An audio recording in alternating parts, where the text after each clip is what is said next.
سيدي سيدي سيدي سيدي سيدي سيدي سيدي سيدي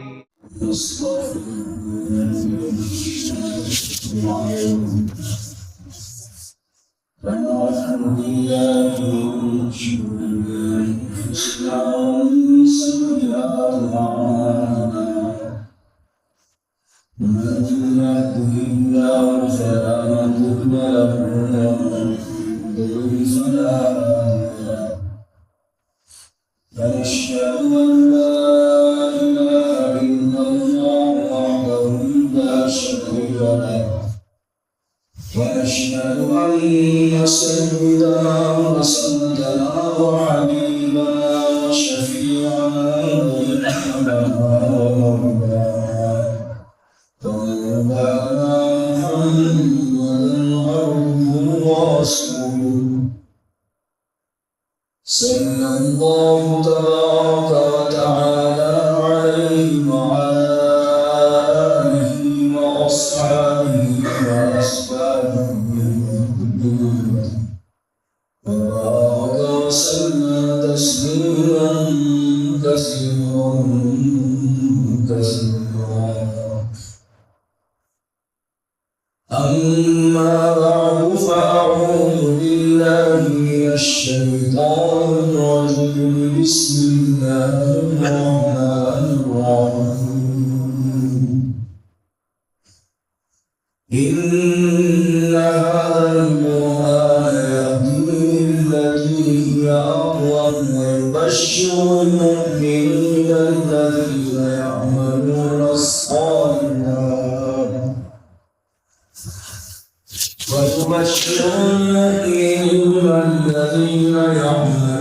الصالحات أن لهم أجرا كبيرا وأن الذين لا يؤمنون بالآخرة أعتدنا لهم عذابا أليما. ويدعو الإنسان بالشر دعاءه بالخير وكان الإنسان عجولا. وجعلنا الليل والنهار آيتين فمحونا آية الليل وجعلنا آية النهار مبصرة لتبتغوا فضلا من ربكم ولتعلموا على السنين والحساب وكل شيء فصلناه تفصيلا. وكل إنسان ألزمناه طائره في عنقه ونخرج له يوم القيامة كتابا يلقاه منشورا. اقرأ كتابك كفى بنفسك اليوم عليك حسيبا. من اهتدى فإنما يهتدي لنفسه ومن ضل فإنما يضل عليها ولا تزر وازرة وزر أخرى وما كنا معذبين حتى نبعث رسولا. وإذا أردنا أن نهلك قرية أمرنا مترفيها ففسقوا فيها فحق عليها القول فدمرناها تدميرا. صدق الله مولانا العلي العظيم.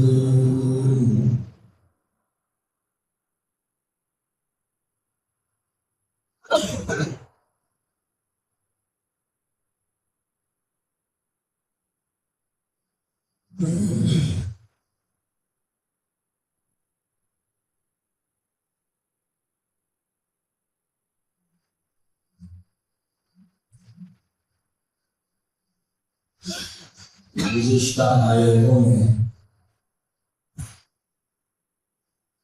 بنی اسرائیل کا ان کی خوشیوں کا اور ان کی نعمتوں کی ناشکریوں کا، اللہ کی نافرمانیوں کا تذکرہ ہے، اور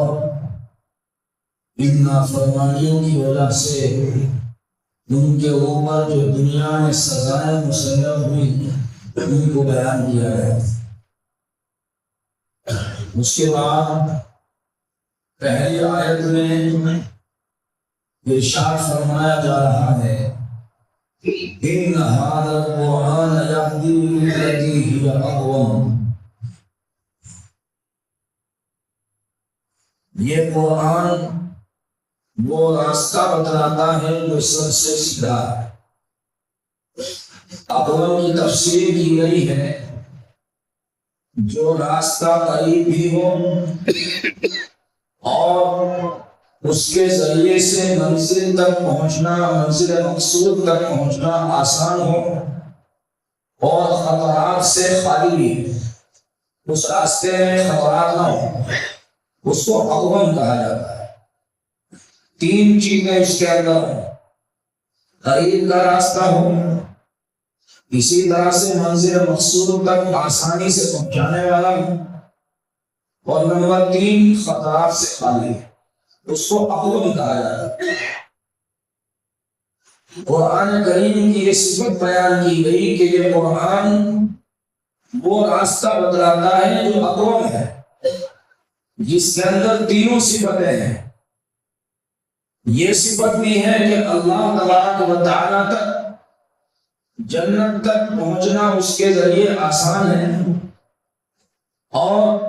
قریب کا بھی راستہ ہے، اور تیسرے خطرات بھی نہیں ہیں، خطرات سے خالی راستہ ہے۔ گویا کہ اس میں اشارہ اس بات کی طرف کیا گیا کہ پیغمبر علیہ السلام کے زمانے میں جو بنی اسرائیل ہوئے ہیں، یہود اور نصارہ ہوئے، خاص طور پر مدینہ منورہ کے یہود اور عام طور پر ساری دنیا کے یہود و نصارہ، ان سب کو یہ بات بتلائی گئی کہ اب بھی تمہارے بچنے کا راستہ یہ ہے کہ تم قرآن کریم پر ایمان لے آؤ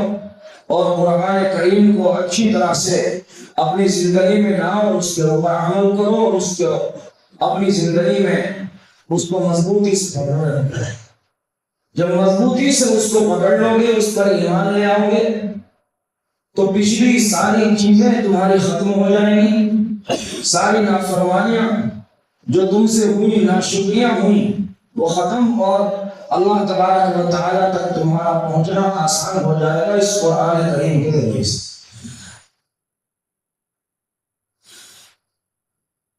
دوسری بات،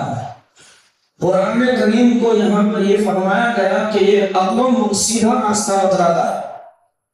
یعنی جو قریب بھی ہے پہنچنا اس کے ذریعے سے آسان ہے منزل مقصود تک، اور خطرات سے خالی ہے۔ انسان شریعت کے راستے کو چاہے اپنے لیے کتنا بھی مشکل سمجھے، لیکن اللہ تبارک و تعالیٰ اس کو اقوام فرما رہا ہے۔ پتہ یہ چلا کہ قرآن کریم والا راستہ، شریعت کا راستہ، دین کا راستہ، سنت والا راستہ، اور حضور اکرم صلی اللہ علیہ وسلم کا بتلایا ہوا راستہ وہی اصل راستہ اور وہی منزل مقصود تک آسانی کے ساتھ پہنچانے والا راستہ ہے۔ ہاں، ایسا ہو سکتا ہے کہ لوگ اس کو مشکل سمجھیں، لیکن لوگوں کا مشکل سمجھنا یہ اصل نہیں ہے، اصل اللہ کا فرمانا ہے، اس لیے کہ انسان کے بارے میں اللہ تبارک و تعالیٰ جانتا ہے حکمتیں، مصلحتیں، اور انسان کا نفع کس چیز میں ہے۔ انسان اس کو نہیں سمجھ سکتا کہ میرا نفع کس چیز میں ہے۔ بعض مرتبہ ایسا ہوتا ہے انسان نفع کسی چیز میں سمجھتا ہے اور اس میں نقصان ہوتا ہے، اور بعض مرتبہ کسی چیز میں نقصان ہوتا ہے اس سے میرے لیے نفع سمجھتا ہے۔ ایسا بارہا ہوتا ہے۔ قرآن کریم میں بھی ایک اور جگہ اللہ تعالیٰ نے ارشاد فرمایا ہے عسیٰ ان تکرہوا شیئا وہو خیر لکم وعسیٰ ان تحبوا شیئا وہو شر لکم واللہ یعلم وانتم لا تعلمون۔ فرمایا ہو سکتا ہے، ایسا ہو سکتا ہے کہ تم کسی چیز کو ناپسند کرو حالانکہ وہ تمہارے لیے خیر ہو، بہتر ہو، اور یہ بھی ہو سکتا ہے کہ تم کسی چیز کو پسند کرو اور وہ تمہارے لیے ناپسندیدہ اور تمہارے لیے وہ خیر کا راستہ نہ ہو، اور اللہ تبارک و تعالیٰ زیادہ جانتا ہے، تم نہیں جانتے۔ اللہ تعالیٰ نے فرمایا ایسا زندگی میں بہت مرتبہ ہوتا ہے، ہم کسی چیز کو پسند کرتے ہیں مگر وہ چیز ہمارے لیے بہتر نہیں ہوگی۔ بعد کے واقعات اس کو بتلاتے ہیں کہ بھائی واقعی یہ تو راستہ اور یہ بات تو صحیح نہیں تھی، اگر ہم اس کو اختیار کر لیتے تو نقصان میں پڑ جاتے، یہی بہتر تھا کہ جو ہمارے ہم نے ہوا۔ ایسا زندگی میں بہت مرتبہ اس طرح کے واقعات پیش آتے ہیں کہ انسان کسی چیز کو اپنے لیے اچھا سمجھتا ہے مگر بات کا واقعہ اس کو ثابت کر دیتا ہے، بات کا حالات کہ یہ چیز اور یہ راستہ ہمارے لیے بہتر نہیں تھا۔ اور بعض مرتبہ کسی چیز کو آدمی بہتر نہیں سمجھتا، وہ ہو جاتا ہے۔ اس کی واضح مثال بالکل زندگی میں اگرچہ ہر ایک کے ساتھ اس طرح کے واقعات پیش آتے ہیں، اور آدمی اگر اپنی زندگی کو یاد کرے گا تو اس طرح کے واقعات اسے یاد آئیں گے کہ واقعتاً ہمارے لیے وہ بہتر نہیں تھا بلکہ بہتر وہ بات تھی کہ جو اللہ نے ہمارے ہاتھ میں کی۔ اس کی بالکل واضح مثال غزوہ بدر کا واقعہ ہے۔ صحابہ کرام بعض رضوان اللہ علیہم اجمعین یہ چاہتے تھے کہ کفار مشرکین کے لشکر سے ہمارا مقابلہ نہ ہو، اس لیے کہ ہم خالی ہاتھ نہتے، ہم تعداد میں بھی کم اور ہم ساز و سامان میں بھی کم، ہتھیار بھی ہمارے پاس نہیں ہے، ہم کیا مقابلہ کریں گے؟ 2 تلواریں، 6 زر ہیں، اور اسی طرح سے چند سواریاں معمولی سی، اور 1000 کے مسلح لشکر کے مقابلے میں جو اسی تیاری سے آ رہا ہے، اور ہم آئے تھے ایک قافلہ جو ابو سفیان کا قافلہ تھا اس کو لوٹنے کے لیے، تو ہم تو خاص تیاری کے ساتھ نہیں آئے۔ اب اس تیار اور مسلح اور ہتھیاروں سے لیس لشکر کا مقابلہ کیسے کیا جائے؟ تو صحابہ کرام چاہتے تھے بعض کہ مقابلہ نہ ہو اور ہم واپس چلے۔ پیغمبر علیہ السلام کو بھی بعض رائے دی، مگر اللہ تبارک و تعالیٰ ارشاد فرماتا ہے یہی بات کہ تم تو یہ چاہتے تھے کہ مقابلہ نہ ہو، لیکن اللہ تبارک و تعالیٰ چاہتا تھا کہ مقابلہ ہو، اور مسلح لشکر سے تمہارا مقابلہ اس لیے ہو تاکہ لِيُحِقَّ الْحَقَّ وَيُبْطِلَ الْبَاطِلَ، تاکہ حق ظاہر ہو جائے اور حق ثابت ہو جائے اور باطل جو ہے وہ نیست و نابود ہو جائے۔ اس لیے اللہ تبارک و تعالیٰ نے تمہارے ناپسند سمجھنے کے باوجود تمہیں بھلا دیا۔ وَتَوَدُّونَ أَنَّ غَيْرَ ذَاتِ الشَّوْكَةِ تَكُونُ لَكُمْ، اور تم یہ چاہتے تھے کہ وہ جو ہتھیاروں کے جس قافلے کے پاس ہتھیار نہیں ہے، ابو سفیان کا قافلہ تجارتی، وہ تمہارے لیے ہو جائے۔ أَنَّ غَيْرَ ذَاتِ الشَّوْكَةِ تَكُونُ لَكُمْ، جو مسلح لشکر نہیں ہے، جو قافلہ ہے، جو تجارتی قافلہ ہے، وہ تمہارے لیے ہو جائے، تم تو یہ چاہتے تھے۔ وَيُرِيدُ اللَّهُ أَن يُحِقَّ الْحَقَّ، اور اللہ یہ چاہتا تھا کہ حق بات ثابت ہو جائے اور باطل نابود ہو جائے۔ اللہ تبارک و تعالیٰ کی مرضی ہے، چنانچہ تمہاری مرضی کے خلاف حالات اللہ نے ایسے بنا دیے، اس انداز کے حالات بنا دیے کہ تمہاری مدبھیڑ ہو گئی، تمہارا مقابلہ ہو گیا، اور مقابلے میں اللہ تبارک و تعالیٰ نے تمہیں فتح عطا فرما دی، اور اللہ تعالیٰ نے حق بات کو ثابت کر دیا، ظاہر کر دیا، اور باطل کو اللہ تبارک و تعالیٰ نے اس سے نابود کر دیا کہ ایک نہتی اور خالی جماعت، تعداد میں بھی کم اور ساز و سامان میں بھی کم، اس کے مقابلے میں اتنے بڑے بہادروں کا لشکر اور مسلح لشکر کو اللہ تبارک و تعالیٰ نے شکست دے دی۔ تو یہ اس کی واضح مثال ہے کہ صحابہ کرام اس کو نہیں چاہتے تھے، اللہ چاہتا تھا۔ اللہ تبارک و تعالیٰ نے صحابہ کرام کی مرضی کے خلاف بنا دیا تو وہی بہتر ہوا، وہی بہتر ہوا، اور آج تک اور رہتی دنیا تک اس واقعے کو یاد کیا جاتا ہے اور کیا جاتا رہے گا۔ کہ اللہ تبارک و تعالیٰ نے کس طرح صالحہ جماعت کو فتح نصیب فرمائی۔ تو یہ ایک واضح مثال ہے اس بات کی کہ انسان کسی چیز کو چاہتا ہے، اللہ کسی چیز کو چاہتا ہے، اور بالآخر وہی بات صحیح ہوتی ہے جو اللہ چاہتا ہے۔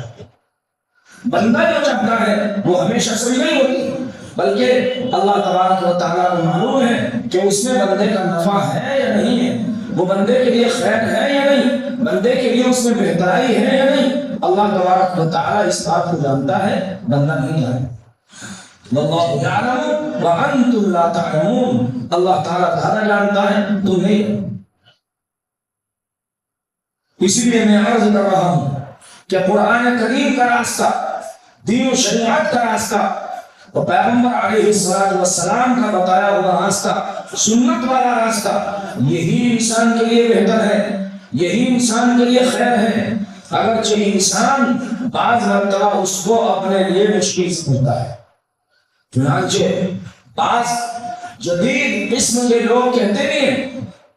جو جدت پسند لوگ ہیں، وہ اس بات کو کہتے بھی ہیں کہ صاحب ترقی کے راستے میں دین رکاوٹ ہے۔ یہ خطرناک جملہ بولتے ہیں، انتہائی خراب جملہ ہے کہ ترقی کے راستے میں دین رکاوٹ ہے، اس لیے دین کے چولے کو اتار دو اور پھر ترقی کرو تو انسان ترقی کرے گا۔ یہ سمجھتے ہیں اور اس بات کو کہتے نہیں، لیکن قرآن کریم کہتا ہے ان هذا القرآن يهدي للتي هي اقوم، دنیاوی ترقی، آخرت کی ترقی انسان کے لیے اسی پہ مضمن اور پوشیدہ ہے کہ انسان صحیح راستہ، دین و شریعت کا راستہ اور پیغمبر صلی اللہ تعالی علیہ وسلم کا اور قرآن کا راستہ اختیار کرے۔ ان هذا القرآن يهدي للتي هي اقوم، اسی لیے یہود انہوں نے دین کو اپنے راستے میں ترقی سمجھا تو انہوں نے دین کی چولے کو اتار دیا اور سود کا راستہ اور اسی طرح سے اور دیگر بدکاریوں کا راستہ اور بالکل جو ایک مادیت کا راستہ ہے وہ انہوں نے اختیار کر لیا اور دین کو انہوں نے چھوڑ دیا۔ تو ٹھیک ہے، قرآن کریم میں اللہ تبارک و تعالیٰ نے ان کے بارے میں ارشاد فرمایا ہے ضربت علیہم الذلۃ والمسکنۃ، ان کے اوپر ذلت کی اور عاجزی کی اور مسکنت کی مہر مار دی، یہ اللہ تعالیٰ نے ان کے بارے میں اعلان فرمایا ہے۔ تو قرآن کریم کا راستہ یہ اصل راستہ ہے، یہ فرمایا ہے ان ھذا القرآن یہدی للتی ہی اقوم، یہ قرآن وہ راستہ بتاتا ہے جو سب سے سیدھا ہے۔ وَيُبَشِّرُ الْمُؤْمِنِينَ الَّذِينَ يَعْمَلُونَ الصَّالِحَاتِ أَنَّ لَهُمْ أَجْرًا كَبِيرًا، اور خوشخبری سناتا ہے ایمان والوں کو، ان لوگوں کو، ان ایمان والوں کو جو اچھے عمل کرتے ہیں کہ ان کے لیے بڑا اجر ہے، ان کے لیے بڑا ثواب ہے۔ وَأَنَّ الَّذِينَ لَا يُؤْمِنُونَ بِالْآخِرَةِ اعتدنا لهم عذابا الیما، اور یہ بھی قرآن کریم خوشخبری سناتا ہے کہ یہ بات بھی بتاتا ہے، یہ خبر بھی دیتا ہے کہ جو نہیں مانتے ہیں، جو ایمان نہیں لاتے ہیں، آخرت کے اوپر ان کے لیے ہم نے تیار کر رکھا ہے دردناک عذاب۔ تو دونوں باتیں ہیں، ایمان اور عمل صالح والوں کے لیے بڑا اجر اور ایمان نہ لانے والوں کے لیے دردناک عذاب۔ اللہ تبارک و تعالیٰ نے قرآن کریم میں یہ بات لکھ دی اور قرآن کریم اس بات کو بتاتا ہے اور اس کی خبر دیتا ہے۔ وَيَدْعُ الْإِنسَانُ بِالشَّرِّ دُعَاءَهُ بِالْخَيْرِ وَكَانَ الْإِنسَانُ عَجُولًا، اور آدمی بعض مرتبہ برائی ایسے مانتا ہے جیسے بھلائی مانتا ہے، اور انسان بڑا جلد باز۔ مفسرین نے لکھا ہے کہ نضر بن حارث کے بارے میں قرآن کریم کی یہ آیت نازل ہوئی جس نے یہ بات کہی تھی ان کان ھذا ھو الحق من عندک فامطر علینا حجارۃ من السماء او ائتنا بعذاب الیم۔ انہوں نے کہا کہ اگر یہ بات حق ہے کہ جو محمد سناتے ہیں پڑھ کر کے ہم کو، جو دین ہم کو بتلاتے ہیں، جو قرآن کریم کے بارے میں بتلاتے ہیں کہ اللہ کا کلام ہے، اگر واقعی حق ہے تو آپ ہمارے اوپر پتھروں کی بارش برسا دی، فَأَمْطِرْ عَلَيْنَا حِجَارَةً مِّنَ السَّمَاءِ، آسمان سے ہمارے اوپر پتھروں کی بارش برسا دو، ابھی اتنا بعذاب الیم، یا ہمارے اوپر کوئی اور دردناک عذاب لے آؤ۔ تو انسان بڑا جلد باز ہے، بعض مرتبہ جلد بازی میں وہ چیز مانگ لیتا ہے تو جو نہیں مانگنی چاہیے۔ آدمی نقد نفع کو، تھوڑی سی نقد راحت کو ہمیشہ کی تکلیف کے اوپر بعض مرتبہ ترجیح دے دیتا ہے،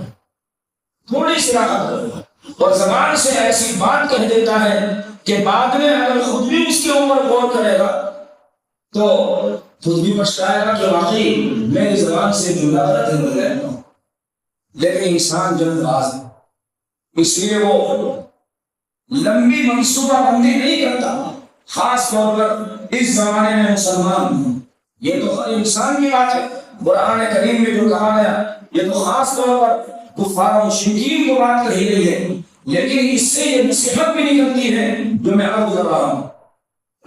یہ نصیحت قرآن کریم کی اس آیت سے نکلتی ہے کہ انسان کو جلد باز نہیں ہونا چاہیے،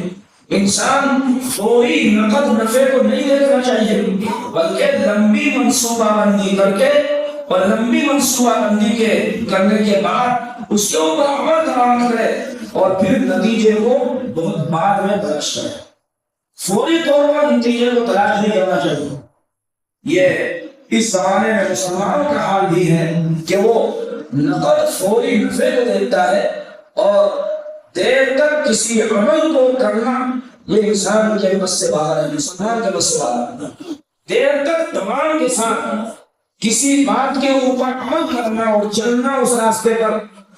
یہ سب آزما کام مسلمان کے بس کا نہیں ہے، اسی لیے وہ نقصان اٹھاتا ہے۔ ذرا سا کوئی معاملہ پیش آئے گا، اس کے نتیجے پر غور نہیں کرے، بس اس کے تعلق سے فوری طور پر اس کی بات سمجھ میں آئے گی تو نعرہ لگانا شروع کر دے، یہ نہیں سمجھے گا کہ اس کا نقصان کتنا زیادہ نکلے گا بعد میں۔ بس وہ سامنے ایک چیز اچانک اس کے سامنے آئی اور جوش میں ہوش ہو بیٹھا اور نعرہ لگانا شروع کر دیا، اور بعد میں اس کے نقصانات اتنے زبردست نکلتے ہیں کہ ان نقصانوں کی بھرپائی کبھی نہیں ہو سکتی۔ اس کی بالکل واضح مثال آپ سب کے سامنے ہے، وہ بابری مسجد ہے، بالکل واضح مثال ہے کہ جو بزرگان دین ہمارے یہ چاہتے تھے کہ لمبی منصوبہ بندی کے بعد اس مسئلے کو حل کرایا جائے، سڑکوں پر اس مسئلے کو نہ لایا جائے، نعروں میں اس کو نہ اٹھایا جائے مسئلے کو، لوگ مسلمان ان کو گالی دیا کرتے تھے، اور جو سڑکوں پر اس مسئلے کو لائے اور نعرے بازی کی بابری مسجد لے کے رہیں گے، بابری مسجد لے کے رہیں گے، اور مسلمان ان کے پیچھے پاگلوں کی بھیڑ کی طرح نعرہ تکبیر اللہ اکبر ان کے پیچھے لگانے والے تھے۔ لوگ ان کو اچھا کہتے تھے، ان کو اپنا اس زمانے میں رہبر مانتے تھے، اور ان لوگوں کو، ان بزرگان دین کو گالی دیا کرتے تھے کہ جو لمبی منصوبہ بندی انہوں نے کر رکھی تھی کہ ہم اس طریقے سے اس مسئلے کو حل کریں گے، مگر وہی ہوا کہ جو وہ کہا کرتے تھے کہ بھائی سڑکوں پہ اس مسئلے کو نہ لاؤ ورنہ مسئلہ خراب ہوگا، وہی ہو گیا۔ حضرت مولانا سید ابو الحسن علی میاں ندوی رحمہ اللہ، حضرت مولانا سید اسعد مدنی رحمہ اللہ، یہ دونوں حضرات اور بھی ان کے ساتھ بڑے بڑے بزرگان دین وہ یہ چاہتے تھے کہ اس مسئلے کو سڑکوں پر لایا جائے، لیکن دوسرے بعض حضرات وہ سڑکوں پر اس مسئلے کو لائے، نعرے بازی کی، اور حضرت مولانا علی میاں صاحب رحمۃ اللہ علیہ کے بارے میں واقعہ یاد آیا کہ انہوں نے باقاعدہ حکومت کے ساتھ مل کر اس مسئلے کو حل کر چکے تھے۔ باقاعدہ اس مجلس میں جو شخص موجود تھے انہوں نے مجھ سے خود بتایا کہ حضرت مولانا علی میاں صاحب رحمہ اللہ نے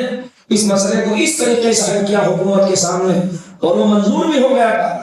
انہوں نے اس طرح حل کیا کہ بابری مسجد کی اتنی زمین مندر کو دے دی جائے، بابری مسجد کو محفوظ رکھا جائے، اور بابری مسجد کے اور جو باقی زمین ہے اس کے درمیان ایک زبردست خندق کھود کر کے اور اس میں اس طرح سے تار کشی کر دی جائے کہ مسجد تک کوئی پہنچ نہ پائے، اس طرح سے حفاظتی بندوبست کر دیا جائے۔ یہ منصوبہ صلح کا منظور ہو گیا، لیکن ایک شخص کہ جو جلد باز تھے، جو نعرے بازی کرنے والے تھے، انہوں نے کہا کہ نہیں، پوری زمین لے کے رہیں گے، پوری زمین لے کے رہیں گے، اور مسلمان ان کے پیچھے تالی بجا کر نعرے تکبیر اللہ اکبر لگ گئے، نہ وہ زمین ملی نہ وہ مسجد بھی چلی گئی اور اس کی جگہ مندر۔ افسوس کا مقام ہے، اور جب تک ہم زندہ رہیں گے تو آنسو ہی ملتے رہیں گے اس 6 دسمبر کو اور اس کے بعد کے واقعات جو پیش آئے، پر کتنے ہزار مسلمان شہید ہوئے، وہ سب واقعات ایک افسوسناک واقعہ ہے۔ تو عرض میں کر رہا ہوں کہ لمبی منصوبہ بندی مسلمانوں کے سامنے نہیں ہے، جلد باز ہے۔ قرآن کریم میں تو اگرچہ میں نے بات کہی، قرآن کریم میں تو اگرچہ سب کے بارے میں بات کہی گئی ہے، وَكَانَ الْإِنسَانُ عَجُولًا، انسان ہے ہی جلد باز، مگر مسلمان کچھ زیادہ ہی جلد باز۔ مسلمان فوری طور پر نقد نفع دیکھنا چاہتا ہے، وہ لمبی منصوبہ بندی نہیں چاہتا۔ حضرت علامہ اقبال رحمہ اللہ نے کسی جگہ لکھا ہے، میں نے وہ جملہ پڑھا ہے کتاب کے اندر ان کی، انہوں نے فرمایا ہے کہ مسلمان جو ہے وہ نعرے تکبیر کہہ کر کے مسجد کو ایک رات میں جو ہے وہ تعمیر کر سکتا ہے، مسجد کو ایک رات میں تعمیر کر سکتا ہے، مگر لمبی منصوبہ بندی کے بعد اور محنت کرنے کے بعد مسجد کے اوپر آ جائے مسجد والے اعمال پر، اس کی محنت مسلمان کے بس کی بات نہیں ہے، یہ محنت نہیں کر سکتا، اس لیے کہ اس محنت کے لیے لمبا وقت چاہیے، مسلسل محنت چاہیے۔ تو فوری طور پر کسی عمل کو مسلمان انجام دے سکتا ہے جذبات میں آ کر کے اور جوش میں آ کر کے، مگر ہوش کھو دیتا ہے اسے جوش میں آ کر کے مسلم۔ بہرحال فرمایا گیا وَكَانَ الْإِنسَانُ عَجُولًا، کہ انسان بڑا جلد باز واقع ہوا ہے۔ تو اصل یہ بات ہے کہ یہ آیت اگرچہ اتری ہے کفار مشرکین کے بارے میں اور اس کافر نضر بن حارث کے بارے میں کہ جس نے جلد بازی میں اپنے لیے بد دعا کری اور یہ کہا کہ اگر یہ برحق ہے دین اسلام تو ہمارے اوپر آسمان سے پتھروں کی بارش برسا دو یا کوئی اور دردناک عذاب لے آؤ، تو نقد جو ہے انسان جلد بازی میں ایسے جملے نکال دیتا ہے کہ جو اس کے دل نقصان دہ ہوتے ہیں۔ اس لیے بہت ہوش کے ساتھ گویا کی زندگی گزارنی چاہیے اور جوش میں ہوش نہیں کھونا چاہیے، اور اپنے لیے بد دعا کی جملے جلد بازی میں انسان کو نہیں کہنے چاہیے۔ یہ نصیحت اس سے نکلتی ہے، اور دوسری نصیحت یہ بھی نکلتی ہے کہ انسان کو نقد راحت کو نہیں دیکھنا چاہیے، بلکہ لمبی منصوبہ بندی کے بعد انسان کو نتیجہ اخذ کرنا چاہیے اور نتیجے کے بارے میں پوری امید رہنا چاہیے۔ وَجَعَلْنَا اللَّيْلَ وَالنَّهَارَ آيَتَيْنِ فَمَحَوْنَا آيَةَ اللَّيْلِ وَجَعَلْنَا آيَةَ النَّهَارِ مُبْصِرَةً لِتَبْتَغُوا فَضْلًا مِنْ رَبِّكُمْ وَلِتَعْلَمُوا عَدَدَ السِّنِينَ وَالْحِسَابَ وَكُلَّ شَيْءٍ فَصَّلْنَاهُ تَفْصِيلًا۔ اس کے بعد اللہ تبارک و تعالی نے اپنی نشانیاں بیان فرمائی، اس لیے نشانی بیان فرمائی کہ کفار مشرکین نے ان نشانیوں میں غور نہیں کیا جو اللہ تبارک و تعالیٰ کی توحید کی، اللہ کی قدرت کی اور اللہ تبارک و تعالیٰ کے یکتا ہونے کی اور اس کے معبود کی ہونے کی نشانیاں ہیں، ان نشانیوں میں غور نہیں کیا اور جلد بازی میں یہ بات کہہ دی۔ نشانیوں میں غور کرو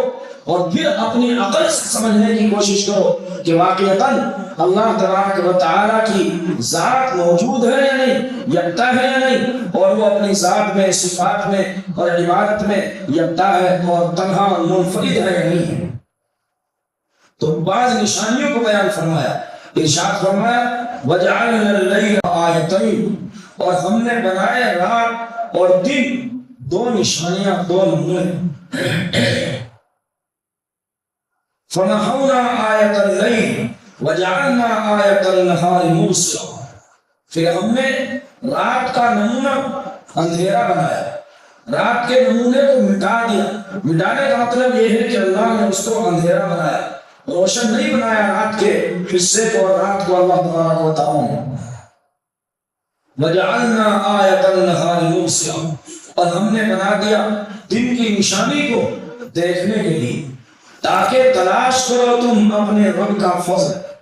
اللہ تبارک و تعالیٰ نے ایک اور جگہ رات کے بنانے کے مقصد کو بھی بیان فرمایا کہ ہم نے رات کو اس لیے بنایا لتسکنوا فیہ، تاکہ اس میں تم سکون حاصل کرو، تم آرام حاصل کرو۔ وجعلنا اللیل لباسا، اللہ نے فرمایا وجعلنا النوم سباتا، فرمایا کیونکہ آدمی رات کے وقت میں خود بخود نیند آدمی کو آتی ہے، اس انداز سے اللہ تعالیٰ نے بنایا۔ اور اللہ نے نیند کے بارے میں فرمایا کہ ہم نے اس کو قطع کرنے والا بنایا، کہ آدمی دن میں اپنے کاروبار کر کے اپنے مشقتوں میں آدمی دن کے اندر پریشانیوں میں رہتا ہے، یعنی تکلیفوں میں اور کمانے دھمانے کی مشقتوں میں رہتا ہے، تو آدمی تھک جاتا ہے۔ تھکنے کے بعد رات میں جب آرام کرتا ہے وجعلنا النوم سباتا، تو ہم نے نیند کو قطع کرنے والا کہ اس سے تھکان ختم ہو جاتا ہے۔ اور اللہ نے رات کو اس انداز سے بنایا کہ طبیعت میں ساری مخلوقات کی طبیعت میں رات کے وقت میں آرام آ جاتا ہے، وہ چاہتے ہیں آرام، یہاں تک کہ پرندے جانور وہ بھی رات کے وقت میں آرام کرتے ہیں۔ رات کے وقت میں، شام کے وقت میں، دن میں ادھر ادھر رہے روزی کی تلاش میں، شام اور رات کے وقت میں اپنے گھونسلوں میں آ جاتے ہیں۔ انہیں بھی معلوم ہے، اللہ تبارک و تعالیٰ نے ان کی طبیعت میں بھی یہ بات رکھی ہے کہ رات کا جو وقت بنایا اللہ نے وہ سکون اور آرام اور راحت اور دل کی تھکاوٹ کو ختم کرنے کی کا ذریعہ بنایا ہے۔ وجعلنا آیۃ النہار مبصرہ، اور دن کی نشانی کس لیے بنایا؟ لتبتغوا فضلا من ربکم، تاکہ تم تلاش کرو اپنے رب کا فضل۔ چنانچہ دن نکلتا ہے، ہر ایک آدمی، ہر ایک جانور اپنی روزی کی تلاش میں نکل جاتا ہے۔ تو دن کا وقت روزی کی تلاش کے لیے بنایا، رات کا وقت اس تلاش معاش میں جو پریشانیاں آئیں، جو آدمی کے اوپر تھکاوٹ آئے، اس تھکاوٹ کو ختم کرنے کے لیے بنایا۔ یہ اللہ تبارک و تعالیٰ کا نظام ہے، اللہ تبارک و تعالیٰ کی دونوں عجیب و غریب نشانیاں ہیں۔ وَلِتَعْلَمُوا عَدَدَ السِّنِينَ وَالْحِسَابَ، اور تاکہ تم معلوم کرو برسوں کی گنتی اور حساب۔ چنانچہ آدمی چاند کے ذریعے سے بھی حساب کرتا ہے، سورج کے ذریعے سے بھی حساب کرتا ہے، چاند رات میں نکلتا ہے، سورج دن میں نکلتا ہے، دونوں کو اللہ تبارک و تعالیٰ نے حساب کا ذریعہ بنایا ہے۔ دن کو بھی بنایا، رات کو بھی بنایا، سورج کو بھی بنایا، چاند کو بھی بنایا۔ وَكُلَّ شَيْءٍ فَصَّلْنَاهُ تَفْصِيلًا، اور سب چیز ہم نے کھول کھول کر نہایت تفصیل کے ساتھ سنائی۔ وَكُلَّ إِنسَانٍ أَلْزَمْنَاهُ طَائِرَهُ فِي عُنُقِهِ وَنُخْرِجُ لَهُ يَوْمَ الْقِيَامَةِ كِتَابًا يَلْقَاهُ مَنشُورًا اقْرَأْ كِتَابَكَ كَفَى بِنَفْسِكَ الْيَوْمَ عَلَيْكَ حَسِيبًا۔ اور ہر انسان، ہر ایک آدمی، ہم نے اس کے نام اعمال کو اس کے گلے کا ہار بنا دیا، ہم نے چمٹا دیا اس کے نام اعمال کو اس کی گردن سے۔ کس طرح سے چمٹا دیا؟ کہ جہاں بھی انسان جاتا ہے اس کا نام اعمال ساتھ رہتا ہے، فرشتے اس کے ساتھ رہتے ہیں کہ جو اس کے اعمال کو جیسا بھی وہ عمل کرتا ہے وہ لکھتے رہتے ہیں۔ تو انسان کا اعمال نامہ انسان کے ساتھ ہے، وہ کبھی جدا نہیں ہوتا۔ اور جب انسان انتقال کر جائے گا اور بارگاہ الہیہ میں قیامت کے دن حاضر ہوگا تو فرمایا وَنُخْرِجُ لَهُ يَوْمَ الْقِيَامَةِ كِتَابًا يَلْقَاهُ مَنشُورًا، ہم اس کے لیے نکالیں گے قیامت کے دن اس کا نام اعمال کہ جس کو وہ کھلا ہوا دیکھے گا، قیامت کے دن دیکھے گا، اور اس کے ہاتھ میں اس کا نام اعمال دیا جائے گا۔ کسی کے دائیں ہاتھ میں دیا جائے گا، کسی کے بائیں ہاتھ میں دیا جائے گا، دائیں ہاتھ میں سامنے سے دیا جائے گا، بائیں ہاتھ میں پیچھے سے دیا جائے گا۔ اور افسوس کرے گا جس کے دائیں ہاتھ میں دیا جائے گا، وہ نہایت خوش خرم ہوگا، بہت زیادہ مسرور ہوگا، فرح و انبساط میں ہوگا۔ اور جس کے نام اعمال پیچھے سے بائیں ہاتھ میں دیا جائے گا وہ بہت زیادہ افسوس کرے گا،